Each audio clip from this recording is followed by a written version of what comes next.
அப்படின்னு பேர் வச்சுட்டான். ருக்மிணி கல்யாணத்துல ஒரு அற்புதமான விஷயம் பாருங்க. சுகபிரம்மம் பாகவதத்துல ருக்மிணி கல்யாணத்தை பெருசா எலாபரேட் பண்றான். அவர் பெரிய தபஸ்வி, பெரிய வைராக்கியசீலர். இருந்தாலும் ராசக்கிரீடைகளை வர்ணிக்கிறார். ஆனாலும் மாம்ராட்சசேன விதினோத்வக வீரிய சுல்காம் முதல்ல பிராட்டிதான் மெசேஜே அமிச்சான். அப்புறம் தான் நம்ம அந்த பசங்கள் தான் இந்த இடத்துக்கு வண்டி எடுத்துட்டு வந்துரு, நான் இங்க வந்துடுறேன், இல்லை இங்க இருந்து என்ன பிக்கப் பண்ணிக்கலாம். பிக்கப் பாயிண்ட் எல்லாம் எழுதுறதுன்றது ருக்மிணி பிராட்டி தான் முதல்ல எழுதி அனுப்பிடலாம். மாம் ராட்சசேன உத்வக அப்படின்னு அர்த்தம். கல்யாணத்துல பல வகையான கல்யாணம் இருக்கு. அதுல ஒரு வகையான கல்யாணத்திற்கு ராட்சச விவாகம் பேர். ராட்சசாருக்கு விவாகம் இல்லை. இது கிட்டா பண்ணிட்டு போய் கல்யாணம் பண்ணிக்கிறது. ஆனா கிட்டா பண்ணி ஒன் சைடு லவ் கிடையாது, டபுள் சைடு. அதுலயும் ஒண்ணு இருக்கு. கிட்டா பண்ணினாலும் டபுள் சைடா இருக்கணும், ஒன் சைடு லவ்வா இருக்கக்கூடாது. அது அப்புறம் ஹாரஸ்மெண்ட் ஆயிடும், போக்சோ ஆயிடும். அது தப்பு. அதனால இவன் சொல்றான் 8 விதமான கல்யாணத்துல ராட்சச விவாகம்னு அர்த்தம். நான் ஒரு கோவிலுக்கு போவேன், அது குலதேவி கோவில் ஒன்று இருக்கு. கல்யாணம் பொண்ணு போய் அந்த குலதேவிக்கு தெய்வத்துக்கு பூஜை பண்ணிட்டு வரணும். அப்ப பெருசா கூட யாரும் இருக்க மாட்டா, அப்பா அம்மா கூட இருக்க மாட்டா, சேவகர்கள்லாம் யாரும் கூட இருக்க மாட்டா. நீ என்ன கல்யாணம் பண்ணிக்கோ, நீ என்ன அழிச்சிட்டு போயிடுன்னு ருக்மிணி பிராட்டி சந்தேஷம் கொடுத்துருக்கா. அதுவும் யாருக்கிட்ட கொடுத்துருக்கான்னு பழுத்த பிராமணன் கிட்ட கொடுத்துருக்கான். லவ் லெட்டர் போய் ஒரு பாபான் கிட்டே கொடுப்பா. விசிந்திய ஆப்தம் த்விஜம் கஷ்டித் கிருஷ்ணாய பிராகினோது திருதம் என்று பாகவத ஸ்லோகம் இது. லெட்டர் எழுதிட்டா அந்த லெட்டரை யார்கிட்ட கொடுக்குறதுன்னு தெரியல. ஏன்னா போனெல்லாம் அப்பா பிடிக்க வச்சுட்டா போடுங்க. அப்பா இல்லை அண்ணா சிசுபாலை பிடிக்க, அவன் பேர் ருக்மி அவன் வாங்கி வச்சு விட்டான் அந்த போனெல்லாம். அது தவிர அரண்மனையில ஜாபர் போட்டான். மெசேஜ் அனுப்ப முடியாது. கிருஷ்ணனுக்கு மெசேஜ் அனுப்பணும். இதெல்லாம் கத்து கொடுக்கறதுக்கோசரம் நான் சொல்லல. இப்பெல்லாம் எதை சொன்னாலும் டிஸ்ட்ரைவர் போட்டு சொல்ல வேண்டியது இருக்கு. இப்படிலாம் பண்ணணும்ன்றதுக்கோசரம் நான் சொல்லல. ஆனா இது பெருமாள் பிராட்டினுடைய விவாகத்துல இதெல்லாம் ரசிக்கணும், வேற ஒண்ணும் இல்லை. யாருக்கிட்ட கொடுக்கறது, என்ன பண்றது? யாருக்கிட்ட கொடுத்தாலும் நேர ருக்மிணி கிட்ட போய் சொல்லிடுவான், உன் தங்க லவ் லெட்டர் கொடுத்துருக்கா அப்படின்னு சொல்லிடுவாளேன்றதுனால இவ யோசிச்சுட்டு இருக்கச்சே நல்லா கழுத்துல துளசி மணி மாலையும் தாமிரமணி மாலையும் போட்டுட்டு விரக்தா கிரேசரனா ஒரு சுவாமி உச்சவர்த்தி பண்ணின்னு வந்துட்டு இருக்க. அவரெல்லாம் யாரால மதிப்பாளா? இல்ல அவரை யாராவது துரந்தர் நினைப்பாளா? இப்படி ஒரு வேஷத்துல ஒருத்தர் வந்தானா இந்த வேலை செய்யறதுக்கு அவர் துரந்தர் அப்படின்னு யாரும் நினைப்பாளா? அவர் முற்றும் துறந்தவர். துறந்தவரை பார்த்து துரந்தர் யார் நினைப்பார் இல்லையா? ஆனா ருக்மிணி பிராட்டி கரெக்டா அவரை பிடிச்சா. ஆப்தம் திஜம் என்பதான பதம். ஆப்தம் திஜம்னா ரொம்ப ரொம்ப ஆப்தர், தனக்கு ரொம்ப வேண்டியவர். டெய்லி உச்சவர்த்திக்கு வருவார். இந்த குழந்தை போய் அவரை சேவிக்கும், அவர் 2 அக்ஷரம் போடுவார். சீக்கிரமே உனக்கு நீ யார் ஆசைப்படுறியோ அந்த பையன் உனக்கு கல்யாணம் நீ பண்ணிக்கணும் அப்படின்னு ஆசீர்வாதம் பண்ணுவார். அந்த மாதிரி ஆசீர்வாதம் பண்ணணும் இல்லையா? அடி அம்மா நீ விரும்புற பையனை நீ கல்யாணம் பண்ணிக்கோ அப்படின்னு அந்த சுவாமி ஆசீர்வாதம் பண்ணுவார். ஆஹா இவர் தான் பெஸ்ட். அண்ணாவுக்கும் சந்தேகம் வராது, யாருக்கும் சந்தேகம் வராது. அதே மாதிரி துவாரகைக்கு போனோம்னா துவாரகையில கட்டுக்காவல் அதிகம். துவாரகைக்கு உள்ள போறதுக்கு ஒருத்தருக்கு சாமர்த்தியம் இருக்கணும்னா இந்த மாதிரி ரூபத்துல போன கண்டலக்ன துளசி நளினாட்சமாலா என்று ஸ்ரீ வைஷ்ணவர்களா இருந்தா துவாரகையுடைய கதவுகள் திறந்தே இருக்கும். ஸ்ரீ வைஷ்ணவர்கள் எப்பொழுதும் எந்த சமயத்துல எப்பொழுதும் கிருஷ்ணனை பார்க்க வரலாம். அதனால ராஜா கிட்ட அப்பாயின்மெண்ட், நாளைக்கு காத்தால கல்யாணம், இந்த பிராமணன் ஏறி அங்க போனோம், போய் கிருஷ்ணன் கிட்ட போய் சமாச்சாரத்தை சொல்லணும்னா ராஜாவே நாளைக்கு சாயங்காலத்துக்கு மேல அப்பாயின்மெண்ட் கொடுத்தான்னா இவன் மிஸ்ஸஸ் சிசுபால் நாயுடு. சிலதெல்லாம் சமுத்து நாம இப்ப பண்ணுன்னா அது அப்படின்ட்டு உட்காந்துட்டு இருக்கோம். அது அப்போ சரண் சேவக் ஆயிடும். அதனால அது பிரயோஜனம் இல்லை. அதனால ஒரு காரியத்தை எடுத்து பண்ணணும் அப்படின்னு கேட்டா அந்த காரியத்தை பண்றதுக்கு சக்தி சாமர்த்தியம் இருக்கணும். கரெக்டா கிருஷ்ணனை போய் சரியான சமயத்துல அப்ரோச் பண்ணணும். அதனால விசிந்திய ஆப்தம் திஜம் ரொம்ப ரொம்ப ஆப்ததமரான ஒரு பிராமணரை தேர்ந்தெடுத்தா. போய் சேவிச்சா வழக்கம் போல. அவர் அக்ஷரம் சேர்த்தார். சேவிச்ச உடனே லெட்டரை கொடுத்தா. என்ன நீமான லவ் லெட்டர் நடுக்கி விட்டார். அவர் ஒரு செகண்ட் முதல்ல எங்க கேமரா வச்சுட்டு இருக்காரா, ஒரே கேமரா அவருக்கு. நித்தியம் தன்னை சேவிக்கிற கன்னியா பொண்ணு தங்கிட்ட லவ் லெட்டர் கொடுத்ததுன்னா அவ சொன்னா, சுவாமி உமக்கு இல்லை இது, அப்ப எனக்கு இல்லடா ஏண்டிமா என்கிட்ட கொடுக்குறேன். இது கிருஷ்ணனுக்கு ஆஹான்னு சந்தோஷப்பட்டார். எம்பெருமானுக்காக எழுதப்பட்டதான நம்முடைய மெசேஜை கொண்டு போய் சேர்க்கக்கூடியவன் யாரு? ஒரு ஆச்சாரியன். நம்முடைய மெசேஜை பெருமாள்கிட்ட ப்ராப்பரா கன்வே பண்ணக்கூடியவன் யாரு? ஒரு ஆச்சாரியன். அப்ப த்விஜாஹா அப்படின்னா ஒரு அர்த்தம் பிராமணன் என்பது ஒரு அர்த்தம். ஒரு அர்த்தம் த்விஜாஹான்னா. இன்னொன்னு, இங்கே இருந்து துவாரகைக்கு போகணும். அந்த துவாரகையில போய் கிருஷ்ணனை பார்த்து மெசேஜை கொடுத்து அடுத்தது கிருஷ்ணனை அழைச்சிட்டு வரணும் கையோட. வெறுமை இங்கே போனேன்னா போனேன், மெசேஜ் கொடுத்தா கொடுத்தேன். அப்புறம் அவர் சொன்னார், அதை நீங்க சொல்லலையே என்கிட்ட, நான் கேட்டுன்னு வரலையே. அது நமக்குன்னு சில பேர் இருக்கா சிஷ்யா, அதெல்லாம் ரொம்ப கச்சிதமா பண்ணுவான் அந்த காரியத்தான். ஆனா அவரை கையோட கூட்டுட்டு வரணும். இவ்வளவு காரியத்தை பண்ணணும்னா ஆப்தம் திஜம், ரொம்ப ரொம்ப ஆப்தத்தவரா ஒத்துருக்கணும். ஒரு விஷயம், அவர் ரொம்ப வேண்டியவரா இருந்துட்டா மட்டும் போராது. சில காரியத்தை சாதிப்பதற்கு சில பர்சனுக்கு தான் தகுதி உண்டு. அப்ப நம்ம அவரை என்ன பண்ணுவோம், he is the apt person அப்படி சொல்லுவோம் இல்லையா. அதனால ஆப்தம்னா இவர் ஆப்டம் பர்சன், இவர் ஏபிடி ஆப்ட். அதனால இவர் தான் பெஸ்ட் பர்சன். அடுத்தது வேற யாரும் கிடைக்கல, இவர் தான் ஆப்டர். வேற யாரும் கிடைக்கல, இவர் ஆப்டர் இல்லை, இவர் தான் ஆப்டர். வேற யாரும் கிடைச்சிருந்தா வேற யாரும் அமைச்சிருப்பாடு தெரியல ஒரு அர்த்தம். சரி, கரெக்ட். ஆனா போயிட்டு வரணுமே என்ன, த்விஜாஹா அப்படின்னா சாட்சாத் கருடனுக்கு பெயர். த்விஜாஹா அப்படின்னா கருத்பானுக்கு பெயர். இந்த காரியத்தை எல்லா விதத்திலையும் நடத்தக்கூடிய சாமர்த்தியம் பெற்றவன் யாரு? சாட்சாத் கருத்பான் தான். ஏன்னா சீதாதேவி சுந்தரகாண்டத்துல ரொம்ப சோகமா இருந்தான். அசோகவனத்துல சீதை சோகத்தோட இருந்தான். அப்ப ஹனுமான் வந்திருக்காரு. ஆனா சீதைக்கு இன்னும் தெரியாது ஹனுமான் வந்தது தெரியாது. அப்ப சீதைக்கு சில சுப சகுனங்கள் ஏற்படுது. பக்ஷி சாகா நிலைய பிரகிருஷ்டா புனః புனச்சோதயதீவ கிருஷ்டः சுஸ்வாகதம் வாசமுதீரயானः புனః புனச்சோத்தம சாத்வவாதி. அந்த சர்க்கத்தையே வால்மீகி அவ்வளவு சுபமா முடிக்கிறது. சுந்தரகாண்டத்தை பாராயணம் பண்ணும்பொழுது இந்த சர்க்கத்தை பாராயணம் பண்ணிச்சே மகான்கள்லாம் அப்படியே பகவான தியானம் பண்ணுவான், அப்படியே லயிச்சுருவா. அவ இருந்த அந்த சிம்சுபா விருட்சத்துல அனுமார் இருக்கார், அதுக்கு மேல ஒரு பறவை உட்கார்ந்துட்டு இருக்கான். பக்ஷி சாகா நிலைய பிரகிருஷ்டா, அந்த மரத்தினுடைய கலையில ஒரு பறவை உட்கார்ந்துட்டு இருக்கு, ஒரு பக்ஷி உட்கார்ந்துட்டு இருக்கு. அது யாரையோ பார்த்து சுவாகதம் சொல்றான். சுவாகதம் புல்லும் சிலம்பினகான் அப்படின்னு அது சுவாகதம் சொல்றது. சுவாமி எழுந்துள்ளதும், சுவாமி எழுந்துள்ளதும். சுஸ்வாகதம் வாசமுதீரயானः புனః புனச்சோதயதீவ கிருஷ்டः. மனசுல ஒரு சந்தோஷத்தை ஏற்படுத்துற மாதிரி அந்த பக்ஷி சப்திக்கிறது. ஒரு சந்தோஷம். இதுவரையிலும் பிராட்டிக்கு இருந்த சோகம், அந்த சோகம் மாறி போயிடுச்சு. இந்த பக்ஷியினுடைய டியூனை கேட்ட உடனே அந்த சோகம் மாறி போயிடுச்சு. ஏன்னா இந்த பக்ஷி எதையும் மாத்தோம், பக்ஷியாவும் மாத்தோம், க்ஷிபகான்னு மாத்தோம். சுஸ்வாகதம் வாசமுதீரயானः புனః புனச்சோத்தம சாத்வவாதி. மங்களகரமான சப்தங்கள் ஒலிக்கிறதா, மங்களத்தை பேசுறது, மங்களத்தை கொடுக்கற மாதிரி நடக்கிறது. யாரது அப்படின்னா சுவாமி அங்க மகான்கள்லாம் வியாக்கியானம் பண்ணினா, இப்போ ஒரு ஆச்சாரிய சம்பந்தம் ஏற்பட்ட செய்தியினுடைய சோகம் நிவர்த்திக்கப்பட போறது. ராமநாமாங்கிதமான மோதிரத்தை ஆஞ்சநேயன் கொண்டிருக்கான். அடுத்தது பிராட்டின் இடத்துல சூடாமணியை வாங்கிட்டு போய் பெருமாள்கிட்ட சமர்ப்பிக்க போறான்.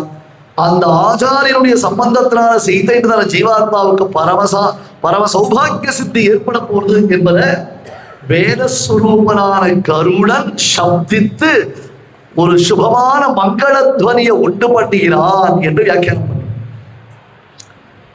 ராமாயணத்துல கருடன் மறைந்திருந்த இடம் இது. நாகாஸ்திர பந்த மோச்சனத்துல ராமன் பிரத்யக்ஷமா வரப்போற. இப்போ இங்க கட்டுக்காவல் மிக்கதான ருக்மிணி பிராட்டியில அந்த புறத்துல பார்க்கறதுக்கு யார் வந்திருக்காருன்னா சாட்சாத் கருடனே வந்திருக்கார். த்விஜாஹா என்னால் த்விஜகுல திலகந்தம் என்று கருத்மானுடைய அம்சபூதராக பெரியாழ்வார கொண்டாடுறோம் இல்லையோ, அந்த த்விஜாஹான்னா சாட்சாத் கருடன் வந்திருக்கார். அந்த கருடனிடத்துல தான் பிராட்டி தன்னுடைய மெசேஜ கொடுக்கிறார். கருடமகில வேத நீடாதிரூடம், அங்க வேதம்ன்றதான அற்புதமான கிளையில் கூட்டில் அமர்ந்திருப்பவன் வேதஸ்வரூபனான கருடன். இங்க அந்த பிராமணர் வந்தார், அவர்கிட்ட கடுதாசியை கொடுத்தா, அவர் வாங்கிட்டு போனார். வாங்கிட்டு போன உடனே அதை படிச்சான், உடனே கிளம்பிட்டான். கிளம்பச்சே என்ன பண்ணான், அப்படியே அவர் ரோலிங்லயே எடுத்து தேர்ல போட்டான். அவர் சொன்னார், நான் தான் கடுதாசி கொடுத்துட்டேன், நீ இன்னமும் போற, என்ன எதுக்கு இழுத்துக்கு போட்டுக்கிறேன். சுவாமி, இது என்ன மாதிரி கல்யாணம் தெரியல, சும்மா பரபரப்பா போயிட்டு இருக்கு, நிறைய சேசிங்லாம் வேற இருக்கும், அதுக்கப்புறம் ஃபைட்டிங்லாம் இருக்கு, சேசிங்லாம் இருக்கு, நடுவுல திடீர்னு டைம் ஆயிடுத்துல கல்யாணம் பண்ணணும், முகூர்த்தம் மிஸ் ஆயிடுத்துல என்ன பண்றது, மாங்கல்யம் தந்திரான சொல்றதுக்கு ஒரு புரோகிதர் வேணுமே, அதனால தான் நீ அப்படியே தேர்ல ஒரு மூலையில உட்காந்து கூட சீட் பெல்ட் போட்டு விட்டான். தகால தேர்ல போச்சாவே கல்யாணம் பண்ணணும்னா வேற என்ன பண்றது, டக்குனு ஏற்றி உட்கார வச்சிட்டா அப்படின்னு. அதெல்லாம் அங்க பாகவதத்துல பெருசா சொல்லப்படுது. சந்தேஷம் அத்தியுதமாக சுக பிரம்ம வர்ணித்தார். அவர் சுக பிரம்மன் தான், சாட்சாத் வியாசருடைய குமாரர், வியாசராலே வளர்க்கப்பட்டவர். சுவாமி தேசிகரும் ஒரு சுக பிரம்மன் தான். அப்புள்ளால் ஒரு கிளியை பழக்கி வைக்குமா போலே அடியேனை பழக்கி வைத்தது சுவாமி தேசிகன் ஒரு சுக பிரம்மன் தான். ஆவர் ஜெயந்தி ஹிருதயம் கரு சிக்ஷகானாம் மஞ்சூனி பஞ்சர சகுந்த விஜல்பித்தானு. ஹே தேவப்பெருமாளே, உன்னை நான் பாடும் பொழுது எப்படி இருக்கிற ஒரு கிளி மாதிரி நான் பேசுறதே திருப்பி திருப்பி பேச போறேன்ற சுவாமி தேசிகன். அதனால அந்த சுக பிரம்மன்றதான கிளி பாகவதத்துல சந்தேஷத்தை கொடுத்தது. சுவாமி தேசிகன் சுக பிரம்மம் நமக்கு கல்யாணத்தை பூர்ணமா வர்ணிக்க ஆரம்பித்த ஒரு சர்க்கம் முழுக்க விசேஷமாக அழகாக அலங்கரிக்கப்பட்டதான அந்த பந்தல்ல பெருமாளும் பிராட்டியும் எழுந்தருளி இருந்து அவளுக்கு வைவாக மகோத்சவம் எப்படி நடந்தது அப்படின்னு சொல்லிட்டே வரச்சே ஒவ்வொரு வைதிக பிரக்கிரிய சுவாமி தேசிகன் விடாம சொல்லிட்டே வருது.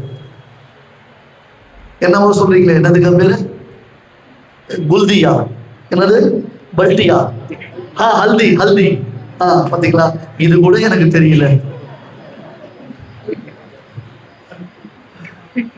ஹல்தி யாதவாபிரயத்துல சுமங்கலி பெண்கள்லாம் வந்து ருக்மிணி பிராட்டிக்கு அழகாக ரேகா ரூபமாக மருதாணிய அலங்காரம் பண்றான்னு எழுதுற சுவாமி தேசிகன். நாம என்னமோ டான்ஸ் ஆடினாதான் குதிச்சாதான் நமக்கு ஃபன்னு நினைச்சிட்டு கல்யாணத்துல. அதுலயும் யாரோ ஒருத்தர் வந்து பண்ணணும். அதுல டேப்பரா ட்ரேப்பர் பாரு, புடவை உடிச்சு கொடுத்துருது கூடவா ஒருத்தர். எங்கேயோ போயிட்டு இருக்கோம், நம்ம இங்க சொன்னா கஷ்டமா போயிட்டு.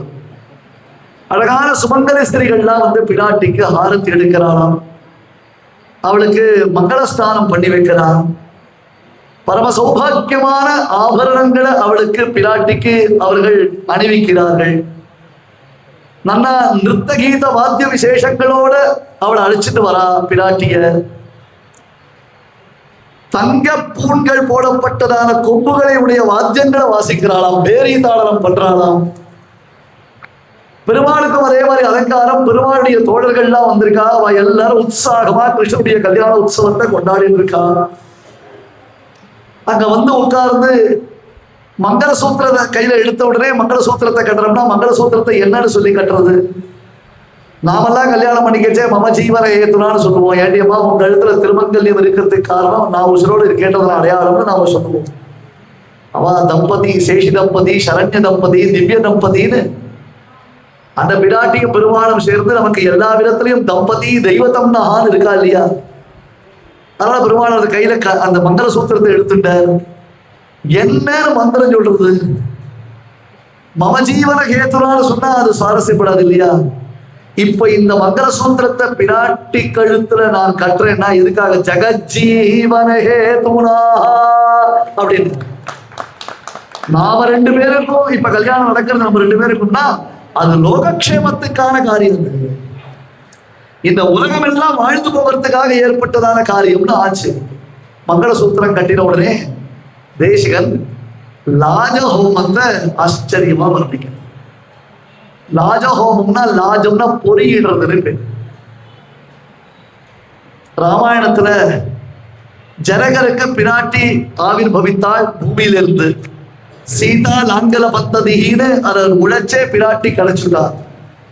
பெருமாள் கல்யாணம் பண்ணிட்டார். அங்க லாஜஹோமத்துல மச்சிரன் உண்டா? லாஜஹோமத்துல மச்சிரன் உண்டா? இல்ல. ராமாவதாரத்துல பொறியிடுறதுக்கு ஒரு மச்சிரன் கிடைக்கலவேன்னு ஆசைப்பட்டா, கிடைக்கல. அதனால கிருஷ்ணாவதாரத்துல மச்சினன்கள் நடுவுல வந்து பிறந்தால்தான் கிருஷ்ணனுக்கு வைபவமா இருக்கும்னு ருக்மகேரஜா, ருக்மகேஷி, ருக்மமானின்னு 3 சகோதரர்களோடு ருக்மிணி பிராட்டி பிறந்தார். ஏன்னா மச்சிரை இருந்தா தான் வைர மோதிரம் போடணும். அவனுக்கு மச்சிரம் பொறியிட்டான்னா அவனுக்கு வைர மோதிரம் போடணும். எங்க ஆத்துக்கார கையில அவனுக்கு மோதிரம் போடணும் மூலியம் அப்படின்னு ருக்மிணி பிராட்டி 3 மச்சினர்களுக்கோ நடுவுல பிறந்தா. ஆனா கல்யாணத்து போது ஒரு சகோதரன் கூட கூட இல்லை. ஒரு சகோதரன் கூட கூட இல்லை. அவளுக்கு என்னடா இப்படி ஆயிடுச்சு? நம்ம ராஜஹோமம் பண்ணணும், விசேஷமா இந்த கல்யாணத்தை ரசிக்கணும், அனுபவிக்கணும் அப்படின்னு பார்த்தா ஒரு மச்சன் கூட நமக்கு இல்லாமல் போயிடுச்சு. அப்படின்னா ஆண்டாள் நாச்சியார் அந்த குறையை நிவர்த்திக்கிறார். நற்செல்வன் நங்காய் என்ற கிருஷ்ணாவதாரத்துல பெருமாளுக்கு மச்சனன் உண்டு ஆண்டாள். கிருஷ்ணாவதாரத்துல ஒருத்தர் இருந்தா, அவன் கூட இருந்தா, அவன் கிருஷ்ணன் கூடவே கிருஷ்ணனுடைய தோழனா இருந்தா, அவனுடைய தங்கைய கிருஷ்ணன் கல்யாணம் பண்ணிட்டான்னு வர்ணிக்கிறார். அதை மனசுல வச்சுக்கிட்டார் சுவாமி தேசிகன். இங்க மச்சினன் யார் அப்படின்னு சொல்லல, ஆனால் ராஜஹோமத்தை விசேஷமா வர்ணிக்கிறார். அக்னி ஜொலிக்கிறதா, ஜொலிக்கிற அந்த அக்னியில பெருமாளும் பிராட்டியும் லாஜத்தை சேர்க்கணும். அந்த லாஜம்னா அழகான பொறியிடுறது என்பதாக பெயர். அவளுக்கு இல்ல சகோதரன்யஸ்தபரஸ்ததாத்மா. பலராமன் இங்க இருக்கா. ஆனா பலராமன் இருந்தாலும் கூட தன்னை சேர்ந்தவா யாரும் இல்லையே, தனக்கு சகோதரர்கள் இல்லை, அப்பா அம்மா இல்லையே என்பதான குறை இருக்கக்கூடாதுன்றதுக்காக பெருமாள் வாமா நீ உட்கார்ந்துக்கோ அப்படின்னு அவன் கையை பிடிச்சுக்கிறாரு. ஆஷாஸ்யலாஜாஞ்சலி ஹோமபாஜா க்ஷேமாசிஷாம் கிஞ்சிரசேஷ கிருத்யம் அன்யோன்யமாகேக ரசஸ்பிதாக்ஷௌ அபஷ்யதாம் ஆதிம தம்பதீதௌ. ஆதி தம்பதி, சேஷி தம்பதி, சரண்ய தம்பதி, திவ்ய தம்பதியை தாண்டி தேசிகன் இன்னொரு பேர் கொடுக்குற ஆதி தம்பதி பெருமாளும் பிராட்டியும். ஆஷாஸ்யலாஜாஞ்சலி ஹோமபாஜா, மச்சினன் கையால பொறியிடுறது என்பது வழக்கம். ருக்மிணியோ ரொம்ப வருத்தத்துல இருக்கா. அதுல கிருஷ்ணன் இன்னொரு ஹாரஸ்மெண்ட் பண்ணிட்டான். யுத்தம் நடக்கச்சே ருக்மிணிக்கும் கிருஷ்ணனுக்கும் சண்டை நடக்கச்சே ருக்மியை வெட்டத்துக்கு போனான் கிருஷ்ணன் வரச்சே, களத்தின் வரச்சே. அப்ப ருக்மிணி எங்க சகோதரனுடைய மரணத்துல எனக்கு கல்யாணம் நடக்கணுமான்னு கேட்டான். சரின்னு பெருமாள் அவனை உசுரோட விட்டுட்டான். ஆனா என்ன பண்ணிவிட்டான், கோபத்துல ருக்மிணிக்கு தலையை கட் பண்ணி விட்டான், தலை முடிய 5 இடத்துல அவனுக்கு குடிமி வேறு வச்சு அவன் ஒரு மாதிரி ஹாரஸ் பண்ணிட்டான். இப்ப அது ஸ்டைலா போயிடும். அந்த காலத்துல அதை பழிவாங்க. அதனால ருக்மிணி இந்த பக்கம் எட்டி கூட பார்க்க மாட்டேன்னு பிரதிக்கப்பட்டுட்டான். கொஞ்சம் நஞ்சம் இருந்த நல்ல வாய்ப்பையும் கிருஷ்ணன் ஸ்பாயில் பண்ணிட்டான். இது இப்பயே இப்படி இருக்கு, இன்னும் வரும்போது காலம் இதை கல்யாணம் பண்ணிட்டு நான் கொடுத்த நடத்தினா என்னென்ன பண்ணும்போது தெரியலையே இல்லையா? அந்த மாதிரிதான் ஒரு நிலைமை இருந்தது. அப்படித்தான் இருந்தது. அப்ப கிருஷ்ணன் அதை சமன்வயப்படுத்தினான். ஹோமபாஜா உபாசனம் பண்ணணும். அக்னிக்கு எதிர 2 பேரும் தம்பதி உட்கார்ந்துட்டு இருக்கா. அவளுடையதான பெருமையை காண்பிக்கிற மாதிரி அக்னி தேவனானவன் பிரதட்சிணமாக சுழலாம். அந்த அக்னி குண்டத்துல, ஹோம குண்டத்துல அக்னி தேவன் பிரதட்சிணமாக அழகா ஜொலிக்கிறான். ஜொலிக்கிற அக்னில பொரிய கையில எடுத்தார் பிராட்டி. அப்படி இப்படி பாக்குறா, யாருமே நமக்கு இல்லையே நேர். பெருமாள் சொன்னா, யார் இருந்தா யார் இல்லாட்டன்னு உனக்கு என்னடி அம்மா, நான் இருக்கேன் பார். அறிமுகன் அச்சுதன் தன் கைமேல் கை வைத்து பொறிமுகந்து அட்டக்கணா கண்டேன். பொறிமுகன் தட்ட சீட முறுக்குல இல்ல, பொறிமுகந்து அட்ட, அவன் கைமேல் கை வைத்து, அந்த கை பெருமாள் தன் கையை பிடிச்சிட்டான், பிராட்டியுடைய கையை அப்படி பிடிச்சிட்டான் பெருமாள். ஆஷாஷாஸ்ய அந்த மந்திரம், தீர்காயுரஸ்துமே பதிர் ஜீவாது சரத சதம். பொரிய சிந்தாமல் நேரம் ஹோமகுண்டத்துல சேர்க்கணும். என்னுடைய பர்த்தாவான சகல சௌபாகியத்தோடு இருக்கட்டும்.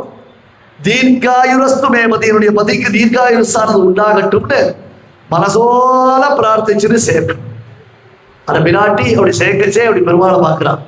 அவன் லௌகிகாலுக்கு வேணா தீர்காயுஸ்னு மனுஷாளுக்கு சொல்லலாம், உமக்கு தீர்காயுஸ்துவே பதிஹீன்னு சொல்லணுமான்னு பெருமாள் சொல்ல. என்ன வேற இடத்துல சொல்லியிருக்கு, மந்திரம் தானே, என்ன சொல்ல, உங்க ஆத்துக்காருக்கு நல்லது இருக்குதா, உனக்கு என்ன தப்பு அப்படின்னு கேட்கிறாராம். அதை தேசிகன் வர்ணிக்கிறார். எப்படி தெரியுமா இல்லையோ, அவன் ஒருத்தர கத்தர அப்படி கண்ணாலேயே பார்த்துட்டே அதை பண்றான். வாயில இங்க வார்த்தை வரல, ஒருத்தருக்கு ஒருத்தர் கண்ணால பார்த்துட்டு க்ஷேமா ஆசிஷா கிஞ்சித் அசேஷ கிருத்தியம் அந்யோன்யமா கேகரசஸ்மிதாக்ஷௌ அபஷ்யதாம் ஆனிம தம்பதீதௌ. ஒருத்தருக்கு ஒருத்தர் அப்படி பார்த்துட்டு அப்படின்னு சிரிச்சுட்டு, மனசுக்குள்ள சிரிச்சுட்டு இவாளுக்குள்ள மைண்ட் வாய்ஸ ஷேர் பண்ணிக்கிறான். பெருமாள் தன்னுடைய மைண்ட் வாய்ஸை பிராட்டிக்கு ஷேர் பண்றார், பிராட்டியுடைய மைண்ட் வாய்ஸை பெருமாள் ஷேர் பண்ணிக்கிறார் ஒருத்தருக்கு ஒருத்தர். இத தேசிகன் இந்த மைண்ட் வாய்ஸை கேட்ச் பண்ணி, இவருக்கு மட்டும் இந்த மைண்ட் வாய்ஸ் எப்படி கேட்டதுன்னு அங்க ஜனகருடைய வெள்விச்சாலையில வில்ல கொண்டு வந்து நிறுத்தினான். உடனே விஸ்வாமித்ரஸ்து தர்மாத்மா சுத்வா ஜனக பாஷிடம் வத்ச ராமதருப்பஷ்ய இதி ராகவம் பிரவீத்துன்னு. அப்ப வெளில வந்துருத்தோ இல்லையோ, இங்க பக்கத்துல விஸ்வாமித்திர ராமன்னா நின்றுட்டு இருக்காரோ இல்லையோ, விஸ்வாமித்திர டே ராமா வில்லு பாரு, ஏ ராமா வில்லு பாருன்னு அப்படி கூப்பிட்டான். நான் வில்லு வந்திருக்கேன் பார்த்துருக்கணுமே என்ன, ராமா சீதையை பார்த்தது போருண்டா வில்ல பாருன்னு விஸ்வாமித்திர சொன்ன. ஏன்னா பெருமாள் அங்க பார்த்துட்டு இருக்கான், இத பார்க்கல அவன், இவன் அங்க மேல பால்கனி வியூ பார்த்துட்டு இருக்கான். அங்க பால்கனில சீதை பெருமாளம் கண்ணோடு கண்ணு நோக்கு வக்கீல் அப்படின்னாரு. அண்ணனும் நோக்கியா அவளும் நோக்கியாது, அதனால அவளும் பார்த்துட்டு இருக்கா இவளும் பார்த்துட்டு இருக்கா. இதை விஸ்வாமித்திர பார்த்துட்டார். நேர ராமா சீதையை பார்க்காத வில்ல பாரு சொன்னோம். ஆனா விஸ்வாமித்திரருக்கு ராமனுடைய மனசு தெரியும். அழகா அப்படி லைட்டா தட்டி பத்ச ராம தருகு பஷ்ய, ராமா இதோ வில்ல பாரு, அவதான் அவதான் உனக்குதான், வேற யாருக்கு இல்ல உனக்குதான், கொஞ்சம் இந்த வில்ல கொஞ்சம் பாரு, எல்லாரும் பாக்குறாடா. என்னடா விஸ்வாமித்திரனுடைய சிஷ்யர் பசங்க இப்படி சைட் அடிக்கிறது சொல்ல போறாளேன்னு விஸ்வாமித்திரர் இங்கிதமா சொன்னாராம். அப்ப ராமனுடைய மைண்ட கேட்ச் பண்ணி அழகா விஸ்வாமித்திரர் அங்க சொன்ன மாதிரி விஸ்வாமித்திர கோத்திர பூஷணரான சுவாமி தேசிகன் ருக்மிணி பிராட்டி கிருஷ்ணனுடைய மைண்ட கேட்ச் பண்ணி இந்த கல்யாண உற்சவத்துல பெருமாள பிராட்டியும் லாஜஹோமத்து பொழுது எப்படி அந்தரங்கமா பேசிட்டார்னு தன்னுடைய காவியத்தை காமிக்கிறேன்.